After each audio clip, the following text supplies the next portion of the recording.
In the year 1798, both France and Great Britain were locked in a fierce struggle for superpower dominance. In France, just 9 years earlier, the monarchy had been overthrown as a result of the revolution. Meanwhile, in other major European powers such as Britain and Russia, monarchies remained intact, and they were either engaged in hostilities with France or supporting its adversaries. In light of these circumstances, a French commander by the name of Napoleon Bonaparte conceived a remarkable idea. He pondered why not seize control of Egypt, strategically situated at the crossroads of Asia and Africa. His objective was to use Egypt as a launchpad to access India and plunder its abundant riches. Simultaneously, the formidable ruler of the powerful kingdom of Mysore in South India, Tipu Sultan, had established contact with Napoleon and was willing to form an alliance. Another benefit of occupying Egypt was its geographical position, bordered by the Mediterranean Sea to the north and the Red Sea to the south. Only a narrow stretch of land separated these two bodies of water, which could be excavated to create a passage, offering a shortcut for trade and military operations between Asia and Europe. This presented the possibility of a new world order under the influence of France. At that time in France, a weak government permitted this influential commander to embark on his Egyptian expedition. It seemed like the only viable course of action. In May 1798, Napoleon, leading a formidable fleet and approximately 40,000 soldiers, embarked on his mission to conquer Egypt, which was then under the dominion of the Ottoman Empire. Caliph Salim III occupied the Ottoman throne, and the administration of Egypt was jointly entrusted to two Mamluk governors, Murad Bey and Ibrahim Bey. While the Egyptian and Ottoman forces were ill-equipped to contend with the might of France, they enjoyed full support from the superpower Britain. Thus, a formidable showdown emerged, pitting Great Britain and the Ottoman Empire against General Napoleon Bonaparte, the preeminent French commander. The question loomed large. Which of the two contenders could establish its global dominance?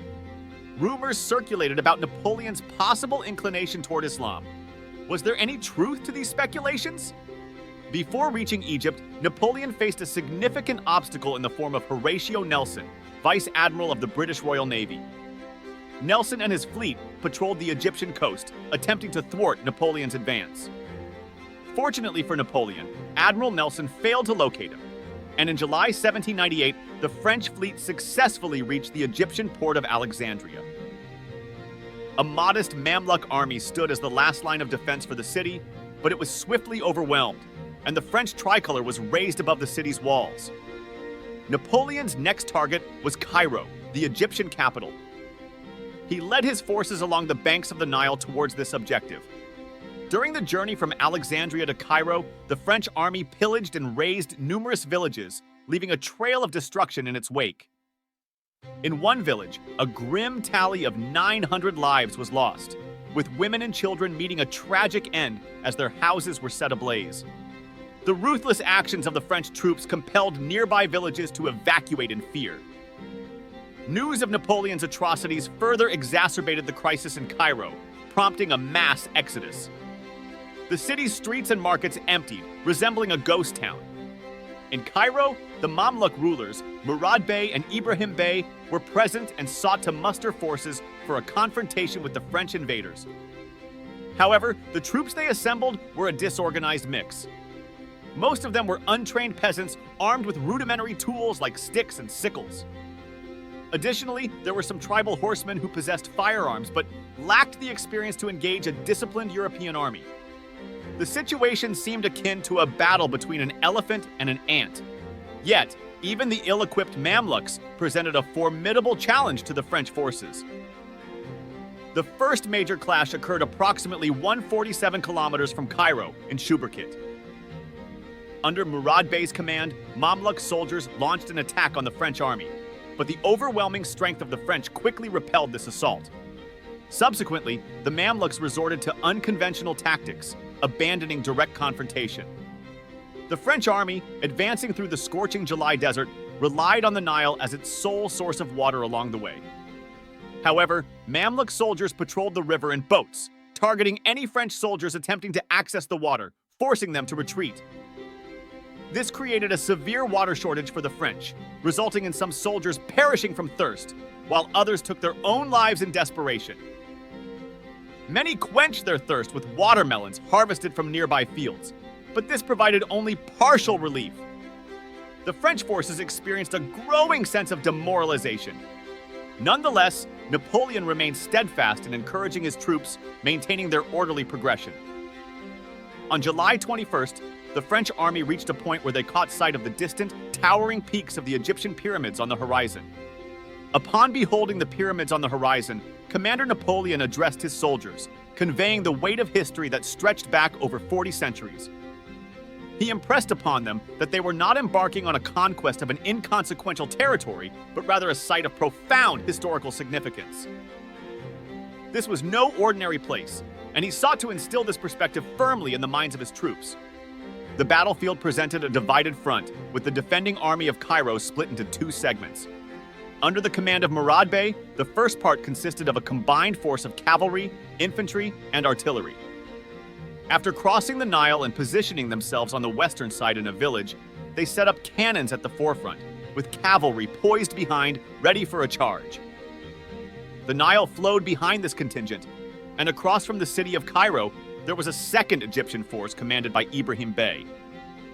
This group primarily comprised infantry positioned lengthwise along the riverbank, and also had access to boats.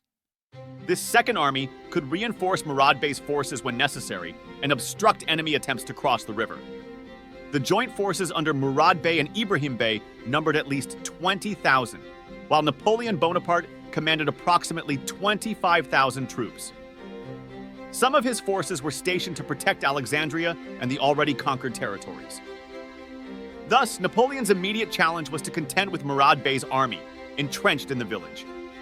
Only after subduing this opposition could Napoleon cross the Nile and engage the remaining enemy forces.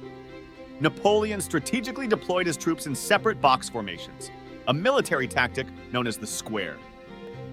5 such squares were established, each consisting of 6 rows of infantry armed with rifles equipped with long bayonets designed to repel cavalry charges. Within these squares, the cavalry was positioned at the center with provisions and ammunition stores. Cannons were strategically placed at the 4 corners of each square, enabling a rapid response to enemy attacks from any direction. Each square essentially constituted a self-sufficient army capable of defending itself comprehensively. The battle commenced as Murad Bey's forces initiated artillery fire against the French army. Subsequently, around 6,000 cavalry advanced toward the French positions. However, before they could make substantial progress, the French unleashed a devastating volley of gunfire. The cannons within the squares had a longer range than those of the Egyptians, resulting in a flurry of shells wreaking havoc among the Egyptian ranks. The impact of the shelling caused many horsemen to flee in disarray. Troops that ventured too close to the square formations were met with relentless gunfire from the French foot soldiers, leading to Egyptian soldiers falling like palm leaves from a tree. Egyptian commander Murad Bey continually adjusted his tactics, at times attempting to encircle the enemy from behind, while in other instances, their cavalry sought to penetrate the squares. The square formation was a novel technique for the Egyptians, and they struggled to counter it effectively. When they attacked from the rear, the French on the opposite side responded with a barrage of bullets. Those who managed to reach the center of the squares found themselves under fire from multiple directions. As a result, the Egyptian cavalry suffered significant losses, and many soldiers resorted to crossing the river on horses or in boats. However, the battle was far from over. Inside the village where the Egyptians were entrenched, approximately 1,500 soldiers remained, along with numerous volunteers and villagers pressed into service. The French army encircled the village and demanded their surrender, but the Egyptians adamantly refused. Consequently, the French launched an assault on the village, resulting in a one-sided confrontation. Egyptian soldiers armed only with swords and similar weapons were ruthlessly dispatched by the French forces, who employed bayonets. A panic ensued among the Egyptian soldiers, causing them to flee toward the Nile behind them. However, French soldiers were positioned on this side as well, opening fire on the retreating Egyptians. This onslaught claimed countless lives, including those who attempted to escape by jumping into the river. Only a few managed to cross the river to Cairo. For several days, the bodies of the fallen Egyptians floated in the river, and French soldiers retrieved valuables from their clothing. The Battle of the Pyramids culminated in victory for Napoleon Bonaparte. The Egyptian cavalry commanded by Murad Bey was decimated, while Ibrahim Bey, stationed across the river, was unable to provide assistance. Approximately 1,600 Egyptian soldiers lost their lives in the battle, with the Egyptian commander Murad Bey sustaining injuries but managing to escape. In contrast, the French suffered minimal losses, with around 30 soldiers killed and 260 wounded. The French army also seized 40 enemy cannons, equipment, and 400 camels, rumored to be carrying gold and silver. These treasures likely belonged to local Arab chiefs who had participated in the conflict on the orders of Murad Bey and Ibrahim Bey. Following the defeat of their cavalry, the infantry on the opposite bank of the Nile fled. Governors Ibrahim Bey and Murad Bey relocated to eastern parts of Egypt, where they continued to resist the French with the assistance of local inhabitants. Subsequently, Ibrahim Bey departed for Syria, while Murad Bey remained in Egypt, waging a guerrilla war against the French. After the Battle of the Pyramids, the city of Cairo became sparsely populated, reflecting the upheaval and turmoil caused by these events. Some Bedouins within the Egyptian army seized the opportunity to loot the city before their departure, tragically causing harm to their fellow countrymen.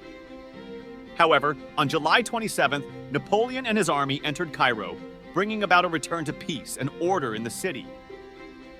Napoleon engaged in discussions with and assured local religious scholars that the citizens would not be harmed. Through the efforts of these scholars, those who had left the city were persuaded to return, and Cairo was gradually repopulated. Napoleon Bonaparte's occupation of Egypt was achieved in less than a month. It's worth noting that Egypt had been a formidable territory that had remained unconquered by European powers since the advent of Islam.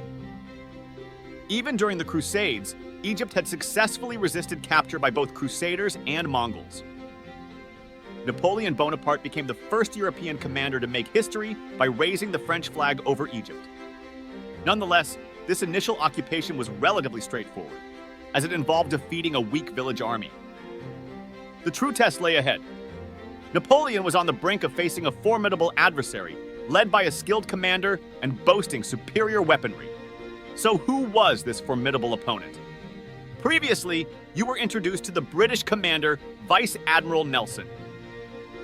Although he was unable to prevent the French fleet from reaching Alexandria, he diligently patrolled the seas along Egypt's coast with his fleet in pursuit of French vessels.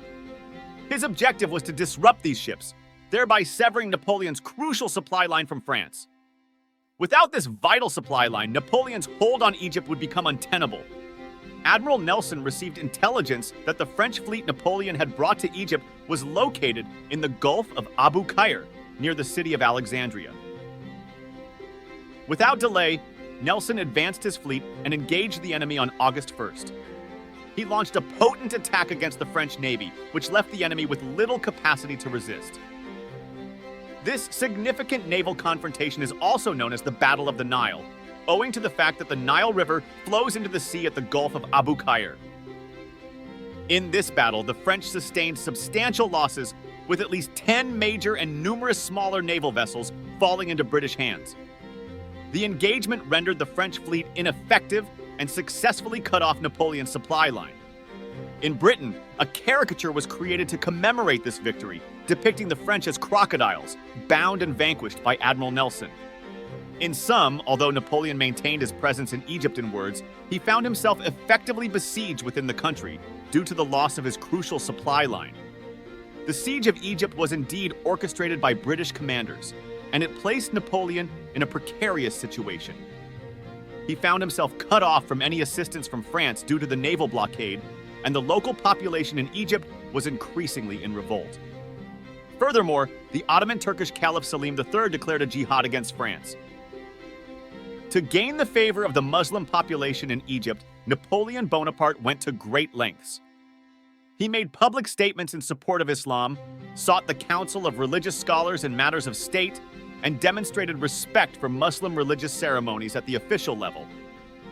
Napoleon even contributed 300 francs to Muslims to celebrate the festival of Miladul Nabi, the Prophet's birthday, and personally participated in these celebrations.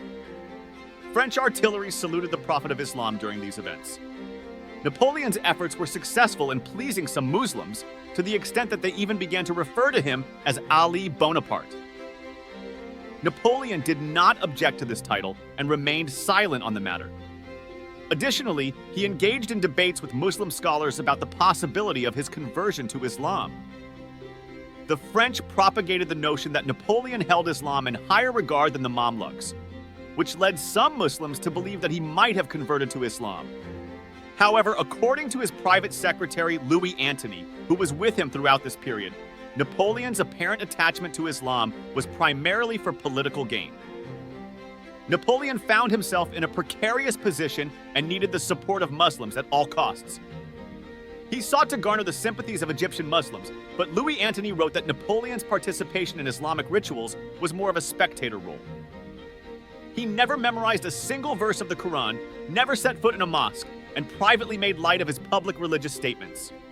Napoleon's discussions with Muslim leaders about adopting Islam were done for political expedience and not genuine religious conviction, according to Louis Antony.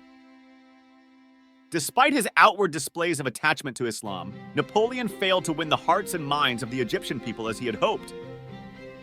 In October 1798, while Napoleon was outside the city, a significant uprising erupted in Cairo. The focal point of this revolt was the Islamic University of Egypt, Jamia al-Azhar. These events demonstrated that, despite his efforts, Napoleon's political maneuvering with regard to Islam did not yield the political benefits he had sought. Thousands of civilians in Cairo launched attacks against the French soldiers, resulting in numerous casualties among French officers and troops. The rebels utilized stone benches from shops to construct barriers around Jamia al-Azhar University to impede enemy entry. Additionally, Bedouins from outside the city, armed with spears and other weapons, infiltrated the area. Napoleon responded forcefully to suppress the rebellion, leading his army to attack Cairo. Troops entered the city and dismantled gates that obstructed their advancement. Cannons were subsequently brought into the city. Al-Azhar University and its vicinity were subjected to heavy bombardment, causing many buildings to catch fire. As the rebels sought mercy and appealed for leniency, Napoleon declared that it was time for revenge and escalated the bombardment. The scholars who had led the revolt from inside Jamia al-Azhar Mosque eventually emerged and surrendered to the French army, pleading for mercy. In response, Napoleon ordered the cessation of the bombardment. While some rebel leaders were detained, others were not as fortunate. 30 rebels were executed every night on Napoleon's orders, with their bodies placed in sacks and thrown into the Nile. Tragically, many women were among the prisoners who met this fate. The practice of killing prisoners was eventually halted. Napoleon managed to quell the rebellion in Cairo, but he recognized that Egypt had become a significant burden. He was determined to put an end to the constant rebellions and the looming British threat. His ambitious dream of reaching India via Egypt now seemed unattainable. Moreover, he was unable to provide assistance to Tipu Sultan, the ruler of Mysore, against the British. Consequently, the British captured Mysore in May 1799, and Tipu Sultan lost his life in the conflict. Napoleon found himself trapped in Egypt, as the British Navy blocked his return to France by sea. In response, he made the strategic decision to launch an attack on the Ottoman-controlled province of Syria, with the aim of securing a safe passage home by exerting pressure on the Turkish Caliph. He believed that by influencing the Turkish Caliph, who was an ally of the British would be compelled to allow him to return to France, thereby ending the naval blockade. This plan was driven by the hope of not only facilitating his own departure, but also saving Egypt and Syria from further turmoil. Indeed, Napoleon's plan led him to leave the majority of his army behind in Egypt, while he personally led approximately 13,000 troops into Syria to initiate his campaign. Napoleon's initial attack on Syria proved to be successful, with the occupation of the Palestinian city of Gaza and the city of Jaffa, which is now part of Israel. During his time in Jaffa, a devastating plague outbreak occurred, affecting both French soldiers and local inhabitants. It is often recounted that Napoleon visited the plague-stricken soldiers to boost their morale and demonstrate his fearlessness of the disease, aiming to reassure the army under his command. However, some accounts suggest that Napoleon did not personally visit any plague patients, and this may have been later propaganda. Following the conquest of Jaffa, Napoleon continued his advance and captured several more forts. However, when he reached the coastal city of Acre, the Turkish army entrenched within the fortress refused to surrender.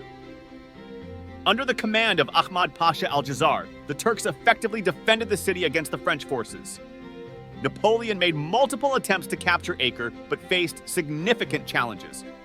One key factor was the presence of light cannons in his arsenal that were unable to breach the fortress walls.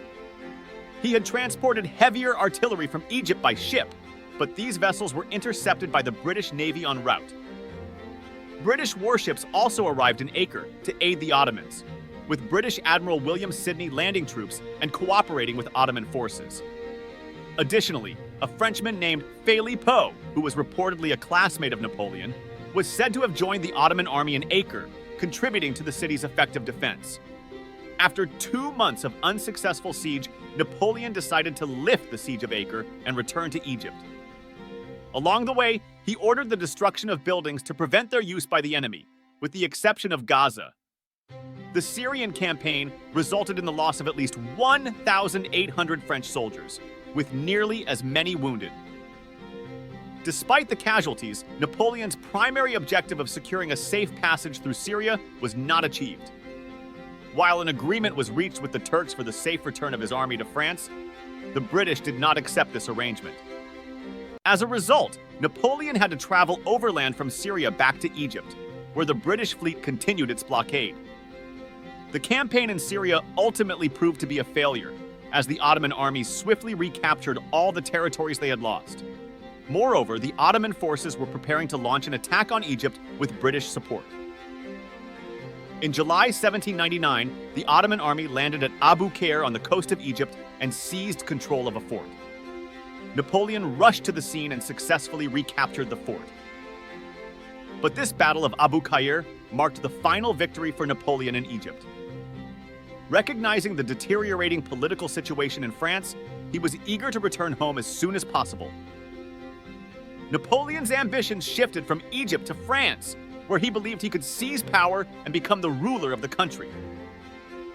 Although he had not yet become the Emperor of France, he was a central figure in the power struggles within the nation. In August, the month following the victory at Abu Qair, Napoleon replaced General Kleber as the commander of the army in Egypt. Without informing his soldiers, he boarded a ship and departed for France. Remarkably, he managed to evade the British blockade, which had been in place around Egypt. Whether this escape was a coincidence or a deliberate allowance by the British remains unclear. It is possible that Napoleon had devised a successful means of bypassing the blockade. Napoleon reached France, and in November 1799, he orchestrated the overthrow of the government in Paris, taking control of the ruling authority. However, even as a ruler in France, he was unable to provide assistance to his army in Egypt. For approximately 2 years after Napoleon's return to France, his army remained trapped in Egypt amid growing insurgencies against it. In a notable incident on June 14, 1800, a student in Egypt named Suleiman al-Halabi assassinated French General Kleber with a dagger. A few days later, the assassin was executed in a public square in Cairo. However, this event signaled the French loss of control in Egypt. The subsequent commanders who replaced General Kleber also struggled to stabilize the situation. On March 21, 1801, the British, France's formidable adversary, defeated the French army near Alexandria. The French forces were entrenched within the city, while Ottoman and British forces extended their control throughout Egypt. Cairo was liberated from French occupation in June, and on September 2nd, the trapped French army in Alexandria surrendered. Thus, Napoleon's entire campaign in Egypt ended in a humiliating defeat. Napoleon was fortunate that he had left Egypt in time and did not have to endure the humiliation of surrender. His dream of constructing a canal in the Mediterranean Sea in Egypt and connecting it to the Red Sea remained unfulfilled, although this vision was eventually realized nearly 60 years later. Following the failure in Egypt, Napoleon embarked on the construction of a new fleet. However, in 1855, during the Battle of Trafalgar off the coast of Spain, the British decisively defeated this French fleet, significantly weakening France's naval power. Consequently, France did not regain its status as a major naval power during Napoleon's reign. Despite these setbacks in Egypt and at Trafalgar, Napoleon's ambition for a new world order persisted. He recognized that Europe, rather than Egypt, was the key to achieving this vision, as he had the land route to reach various destinations in continental Europe without the need for a formidable navy. Napoleon Bonaparte's ambitions shifted from Egypt to Europe, and he embarked on a campaign that aimed to conquer various European territories. One of his early opponents was the Austrian Empire, a major European power at the time. As Napoleon had risen to become the Emperor of France, he initiated a campaign against Austria, which marked the beginning of a series of military campaigns that took him across the continent, eventually making France the dominant European power. The subsequent stages of Napoleon's military career would indeed take him to the thresholds of Russia and involve extensive campaigns throughout Europe. However, whether he can be referred to as the conqueror of Europe or the conqueror of the world is a matter of historical interpretation and perspective. While he achieved remarkable success in expansion of the French Empire, his ultimate ambitions and the consequences of his conquests remain subjects of debate among historians. The events that unfolded as Napoleon reached Spain with the goal of establishing a new world order and how the British dealt with this emerging threat in Europe will be explored in the next episode. Napoleon's impact on Europe and the world during this period of history is both complex and significant, and his legacy continues to be a subject of historical analysis and discussion.